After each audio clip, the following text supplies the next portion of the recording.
বলেছে যে আমি সবসময় বলি handsome boy, one and only, সেই একই লাইন ইউজ করছে ভাই। প্রবীণের সমন্বয়ে যেসব অনুষ্ঠানগুলো হয় সেগুলো অনেক সুন্দর হয়। তবে এই নবীন এবং প্রবীণের মাঝে যদি আমরা কিছু নিতে পারি, আমরা কিছু শিখতে পারি, তাহলে হবে কি, তাহলে সমাজটা সুন্দর হবে। আর এই সমাজকে কিছু দেওয়ার জন্য এখানে যারা এই আয়োজন করেছে, সুদিন বললো যে চলেন আমরা একটা ছোট করে একটা কনসার্ট করে দিই, যেহেতু উনি এখানে প্রেজেন্ট আছেন। তারা বললাম যে ঠিক আছে, আমি আছি, অসুবিধা নেই, আপনারা চালিয়ে যান, আপনাদেরকে যতবারই আমি। আমাদেরকে ধন্য করেছে।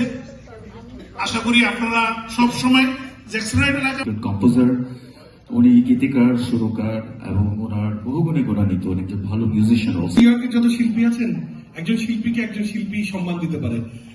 আমি যারা আছেন নিউ ইয়র্কের শিল্পীরা, তারা একটু মঞ্চে শিল্পীদেরকে শিল্পীরা সম্মান দিতে পারবে আমাদের থেকে বেশি।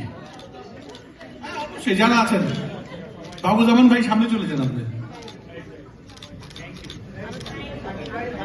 আসি এই অল্প সময়ে আপনাদের সাথে এইভাবে দেখা হবে, গান হবে, এটা আসলে আমি কল্পনা করতে পারি না। একাকী যখন নির্জনে আমি সব কথা ভুলে গিয়ে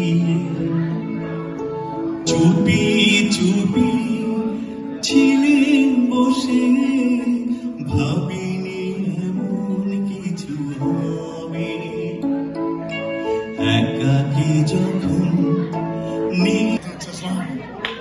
শিল্পীর গান শোনার পাশাপাশি তার সঙ্গীত জীবনের উল্লেখযোগ্য গল্প শুনবো গানের ফাঁকে ফাঁকে।